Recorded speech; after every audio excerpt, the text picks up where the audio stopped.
Welcome back, everyone, to the Dear Katie podcast. This is Katie Koestner. And this is Claire Kaplan. Again, I would like to remind all of our listeners that sometimes our guests talk about difficult stories, share information that may be hard to hear, and we want to make sure that you are supported in your listening. So if you need it, please reach out for support from a family or friends or a counselor if you have one, or a hotline. And we will share Take Back the Night Foundation website at the end of the podcast so you can get additional resources. Thank you so much, Claire. And our very special guest today is Dr. Shena Young. Shena, you have accomplished so much and helped so many. We always like to start by allowing you to introduce yourself and your background and bio the way you prefer. So tell us a little bit more about yourself. Thank you, Katie. So I am affectionately known as Dr. Shena in my beloved communities. I am a psychologist healer, a mental health futurist, and I own a private practice, Embodied Truth Healing and Psychological Services, based in Tongaland, aka Los Angeles. And I work with folks of the global majority. My work anchors in pillars of remembrance, sovereignty, authenticity, intuition, and self-determination. And my specialties are in holding space for folks that are healing from trauma, specifically sexual, intergenerational, and ancestral trauma. And most recently, adding to the list, an author of my first book, Body Rights, a holistic healing and embodiment workbook for Black survivors of sexual trauma. Oh my goodness. We are so delighted. We're so happy. Maybe we could start with how did you come to the work you're doing? What led you there? Where did you grow up? Did you have exposure to this topic? Tell us a little bit about that journey to get to where you are. Yeah, so I grew up in between Houston and parts of Louisiana. I was raised by my mother and the women in my family, all of my aunts. My mom's the youngest of 7. And so big family and probably big feelings, but not a lot of conversations about the secrets, right? And all the things that sometimes show up along the life journey. In many ways, I would say I have that cliche story of the work chose me, or maybe it's more true to say that I knew what I came here to do this time, this life cycle. But as I grew up as a young person, I noticed that there weren't a lot of outlets to talk about hard things, difficult things within my community. Some of it was a cultural, unspoken cultural agreement. Family business is family business, and what happens in the community stays in the community. But I also then found my own outlets through movement and dance. And as I continued on my own journey, they sort of converged. Now my work is about finding home and freedom in the body. And my practice, the way that I work, is decolonized. So I would say that the way that I work has been shaped by my own life experiences, healing, survivorship, and learning from the beautiful people that I hold space for. Shena, when you introduce yourself and you spoke about the nature of your work, could you elaborate a little bit for our listeners so they can understand a little bit more about the nature of your work and how you do it? Yes. So I described my work as decolonized, which means that I am concerned with mind, body, heart, spirit care. And there's a special emphasis on the body. As a person living in a Black body and a person that works primarily with Black beings, I'm well aware of the ways in which the world views so many of us as broken. And my work, when I'm meeting people, I am in the truth and the recognition and acknowledgement that they are already whole. And so my work moves from there. It divests from the westernized blueprint, and we traverse the body. There are land-based approaches where, we're considering connection with nature and indigenous wisdoms and African spiritual traditions, all as medicine.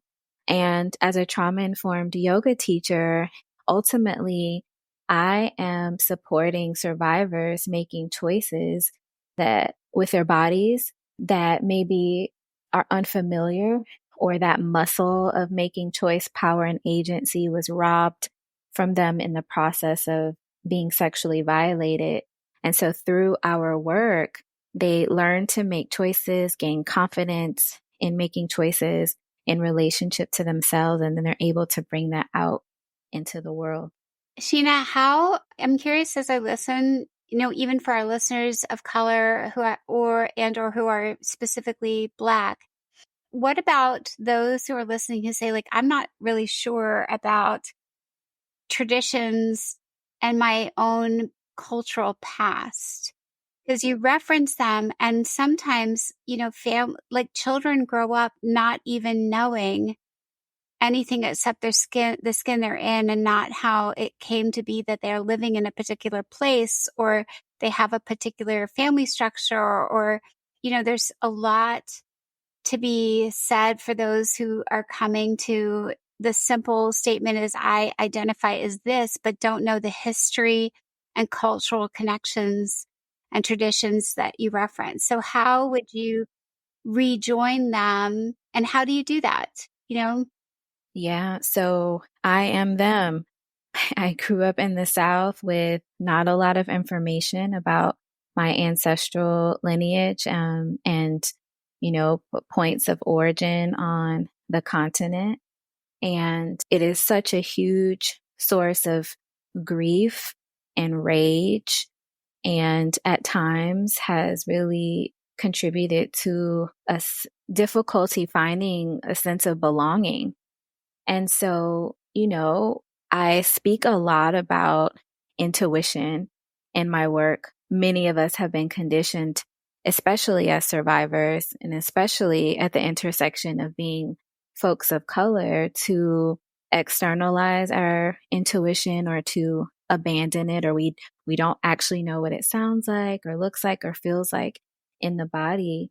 What I find is that over time, the more intimate we can become with our intuition, and also inviting in curiosity, also giving ourselves permission to question everything, also giving ourselves permission to unlearn what may not be serving us, to question, like, why do I believe this? Who gave that to me? Does it feel aligned with how I want to live and be? It is through that process that folks are able to rediscover. And that's why I use the word remembrance, because I believe much of it it's not new. It's just that it's been buried or dormant, right? So I'm not saying to people, you need to practice this or you need to believe this way. I'm asking them things like, if you were a piece of nature right now, what would you be and why? Or I'm asking them, what stories do you find yourself telling over and over again about your ancestors? Can I ask about another thing, Shena? Like, I love the idea about what part of nature would you be? I lost my sister when she was killed by a man who was driving too fast, and she was a huge believer in the connection to mind, body, spirit as well. And also, the phases of the moon and our signs, like a water sign or an earth sign. How does, some of our listeners might be the same. They're like, oh, this sounds so interesting what Sheena's saying. Like, how does connecting to nature, do you think there's any connection to when you were born? Are you a water sign? Like, I'm curious, is there any connection there or not at all? Yeah, I mean, all is fair. Whatever folks bring in, whatever they're curious about, I'm journeying along with them. Personally, I believe very much in astrology and the zodiac and nature and all the things that some people would say are woo woo. I'm here for it. If That's if so it means cool. if it means I'm woo woo, then that I am. But I think, when it feels taboo or it feels intimidating to approach, or, really it's like internalized depression a lot of times, and we carry shame. And so we're afraid that it might alienate us to believe or look into some of these ideas and ideologies. But again, there's that permission to be curious. I usually introduce these ideas as another perspective that they can decide what resonates. And over time, people find what fits for them. I love that. And here's a different question though, because I want our listeners to really embrace what you're saying. And you've used the word permission and question. And I like those kind of modalities to come to a conversation.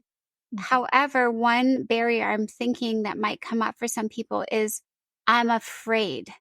My buy-in to my current situation is so deep, or my fear of retaliation for thinking another way, whether it be because I'm the 14-year-old listening to the podcast with these parents who would hate on me. Like, how do you overcome barriers to giving oneself permission? How would you explain that to our listeners? Yeah, the fear is so real. And in most circumstances, if not all, it's not ours, right? Like it's not innate. It's not in necessarily even intuitive or instinctual fear. It's that over time, some folks through indoctrination, right? Some folks through family values and tradition and expectations around loyalty, the ways in which things have been done a certain way for generations, and the judgments and criticisms that come with that, we internalize. And so again, I'm inviting folks to like lean into that, the curiosity about the fear.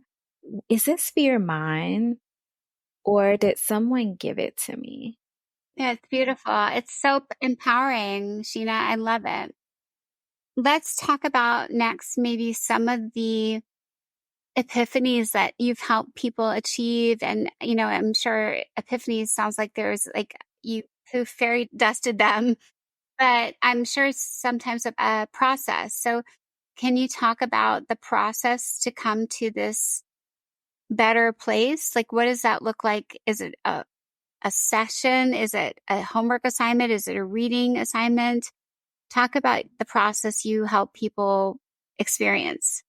Yeah, I would say the most potent medicine that is tried and true and most reliable is centering the body's experience, the body's wisdom, leaning toward this idea that the body holds our memories, it knows the truth, and ultimately is the medicine. So I have discovered over and over, journeying alongside my clients, having these moments of like, oh my gosh, this tightness that I have in my diaphragm is related to my sexual assault.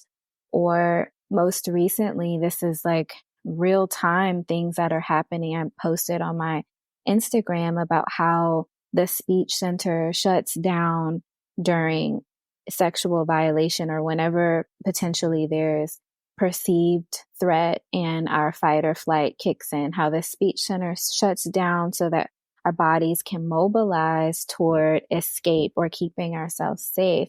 And so I've had a handful of survivors come up to me or send me DMs or messages in the last week about, they say, oh my gosh, this is why I couldn't scream when I was attacked, or this is why, after it was hard for me to find the words about what happened to me. And so, oftentimes the body is left out of the conversation. And I just think that's such a disservice. So the body is a portal. The body is a portal over and over again. That is fascinating when you talk about how speech shuts down. You're right. I mean, so when we talk about the freeze, the tonic immobility or whatever it is that term used to describe what survivors experience during an assault. But that one tends to lean toward thinking physical in terms of I'm frozen or I cannot get up or my legs won't work, but not my mouth won't work. They always say, why didn't you scream? I mean, you think about scenarios that are survivors who are assaulted when there are people outside a door. They're in a space where there are people. If they heard a scream, they might respond, but the scream cannot come out. Exactly. And there's so much self-blame associated with that. Absolutely. Well, there's victim blaming and then self-blame as well, right? Yes. And I want to toss a different question, Shena, at you. When I was, at age 18, I'm so much older. I'm so sorry. But back at age 18, when I'm on the cover of Time and going on all these talk shows, they would have plants, like someone prepped and paid to sit in the audience to ask questions of me. And the victim blaming was constant. And I'll throw this one that I got, when I was 18 at you to see how you would have responded. And she said, Katie, you're doing a disservice to all women. You're making us look weak. Like we have no ability to defend ourselves. How would you have responded? How would I have responded as a human, as like, if I were in your position? Yes. Are we sure we want to record? Are we sure we want me to say that on the podcast? Swear, but what would you have said? Yes, no swearing. Yeah, I probably would have asked, does she share the experience that I have? I would have asked the question. You're so much better than I am. Absolutely. You're so much better. At 18, I would not have thought to turn the question around. I love it. Yeah. Well, and like, or it really, your question really makes me wonder if you, makes me believe that you haven't been in my shoes. And that would be it. I don't think I would have more to say to that. Like those types of questions are not worth my breath, But again, yeah, at 18, especially at the beginning of your healing journey and maybe closer to the experience of violation, that in and of itself could be experienced as a threat to safety. It is an attack. Yep. Right? It is an insult, not only to you, but interestingly, to all women, to all beings who have experienced sexual assault. So I only bring that up, Shena, because I think the historic part of what we're talking about right now is so important, because we're at a place now where I was 18 thinking I was a little island all by myself trying to go against the entire world. And redefining a crime as not a crime where a woman who was partially owned, if not fully owned, by a father or a husband, her body, and had no right to say, I don't want you touching me. And so it was a long time ago, and it was so hard to think that now you're going to twist my words and say, if I don't fight this person off, fight a human off my body, I'm somehow less of a powerful person. That by defense is the only option to be powerful, which I think what I'm learning, through this conversation is you're helping all of us redefine what it means to be powerful and what it means to be, just brilliant and glorious in your own self. So I am so and liberated. And liberated. Yes. Yeah. What I really appreciate what you said, and like what's sitting with me now are some of those nuances and complexities that exist at our intersections, right? And particularly in the historical context. I mentioned that I, work with intergenerational and ancestral trauma as well. And so sometimes I'm helping, I talk about this in the book, where the historical context of sexual assaults of Black women in colonial America and how that continues to shape sexual assault of Black women in the 21st century. Yep. And, enslaved African women were often arbitrarily assigned a sexual partner and ordered to mate. They were used as rewards for enslaved men after a day's work at the beck and call of their enslavers' sexual demands and used for sexual recreation. And so now we see some of these the same story, the same imprint, IRL in the headlines, as recent as this week. And so, that context, that historical context is so powerful, and it does live in our individual and collective bodies as memory in our DNA, in our energy bodies, and our bloodlines. Yeah, Shena, I only share another, current context. You just referenced headlines. I'm about to go to Kenya to meet the youngest person I'll meet. She's 11 with 3 children. And we talked about, we talked about the enslavery of bodies. The most tragic part of this 11-year-old girl's story to me was when I knew that it was her own mother who was giving her body over to the boda rider to get her to go to school because she couldn't afford fare. And the mom was the one basically trafficking her own daughter, is allowing her daughter to be, her body to be payment. So it's ongoing. It's worldwide. It's worldwide. That's worldwide. That's happening in Chicago and Atlanta and LA. Everywhere. I worked with teen girls who had been sexually exploited and trafficked, and same, their aunts were, giving them over for money to get by, right? Like all these things do still exist under the structure of white supremacy 100%. And the patriarchy and all the things that we the big nasty words that people don't like us to say. Right. That's right. But this is what's real and true. That's right. Yeah. Absolutely. And that's the work that you're doing is, I wish we could press it out everywhere and clone you 100 million times, because we need a Shena in every small community, every large city, and every country, because the process and the accessibility of rethinking and questioning and giving ourselves permission is the solution.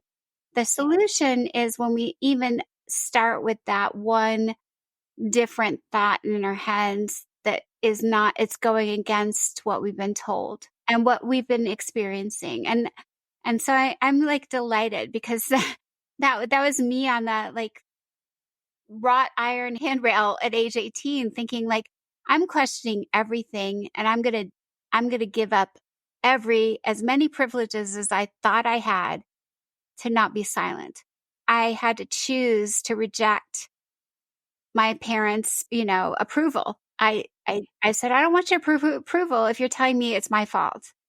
And so I think you're saying the same thing to our listeners. You're saying, please say it's never your fault. And please question anyone who's telling you it's your fault. And please know you're worth it. I don't know. Yes, absolutely. To honor what is true for you, whether you have agreement about it, if you have support about it, right? Like to not let our truths be diluted by the wounds, experiences, opinions of others, right? And this is how we call ourselves back into where we belong in our bodies. Yeah, I love it. Claire, what do you think? What else? We have a few more minutes left with our amazing Shena. What else should we talk about? I'm just love hearing what you have to say. And the last thing you just mentioned about calling back in is, of course, a phrase that's often used among especially Black women in the anti-violence movement. I'm thinking how what you're doing is so critical, because I think especially for Black women in particular who are working in this space of understanding those connections between intergenerational trauma and current trauma and how they link together And it's really, I think it's really been Black women who've been talking about that issue and how it becomes part of our bodies, part of the body of survivors. And that it's not just, I had this terrible experience, I'm going to go through a process of healing. And when I have kids, they're going to have a whole new experience. No, it can be passed on through the generations. Absolutely. And that Yes. recognition is so important.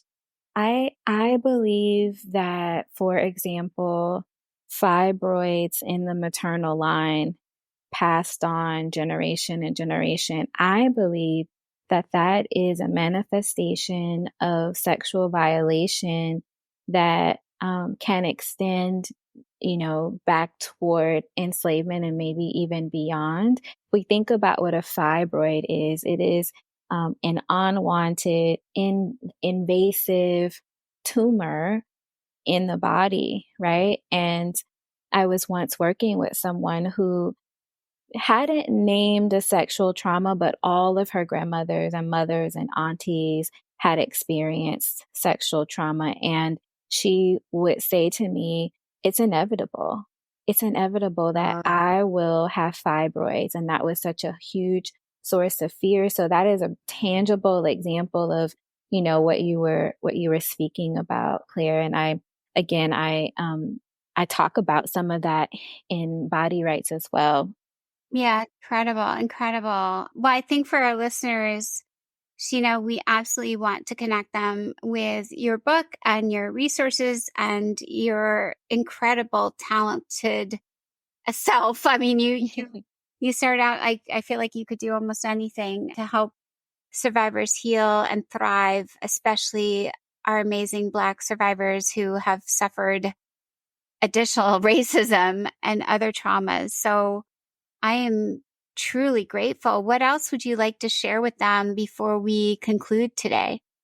Yeah, I would love to share my book, a little bit more about that. And also maybe for those that are listening who are not Black survivors, but want to support Black survivors, a special invitation. So my book, Body Rights, it's called Body Rights, A Holistic Healing and Embodiment Workbook for Black Survivors of Sexual Trauma, was published recently, and is available wherever you purchase your books. It is a book of rituals and 4 medicine journeys that guide survivors back home into their bodies. The first journey is about embodiment and sort of sets the tone for the rest of the book by introducing tools that, and the vibe of the book that survivors will be able to explore. The second journey is an abbreviated version of my Healing on the Mat program for survivors, and it introduces yoga, meditations, different practices to explore what we've been talking about today: reclamation of agency, choice, and power. The third journey leans into some of those traditions that, I've been referencing, for example, herbal medicine, plant medicine, as a healing resource and impact of trauma on the chakras. And then the last journey explores healing from intergenerational trauma and ancestral relationship as a healing resource. So everyone knows someone that needs this book, and I dream of hearing the healing stories to come. If you're listening and you're not a survivor of sexual trauma or Black survivor in particular, I do think there's still medicine in the book for you. But if you'd like to support survivors, you can visit my website, and I have a page there that allows folks to contribute, invest in the healing of Black survivors so that they can, so that they're not coming to healing with the financial burden. So folks can reach me there at www.embodiedtruthhealing.com. And I'm also on Instagram with the same handle, Embodied Truth Healing. Oh my goodness. Thank you so much, Shena. What an incredible, I don't even know what to say. I just hope everyone goes and looks you up and starts to follow you and get access to whatever of your resources seem like a good fit. You've been just gracious and accessible and clear, and truly inspiring. So I am so grateful to have you on the podcast. Thank you so much for having me. Of course. Claire, can you close out the session? Absolutely. Thank you, Shena, again for sharing your work, your story with us today and with our listeners. Thank you to our volunteers who help make this podcast possible. And thank you to the listeners who are here to bear witness and to share Shena's work with anyone you feel could benefit from it. Please share this information also by connecting to our social media, Facebook and Instagram, and share it with your friends on your own social media. If you need support but don't know where to find it, visit takebackthenight.org, and there'll be a list of resources there for you and also how to reach our legal support hotline. And please remember that self-care is essential to healing and to thriving.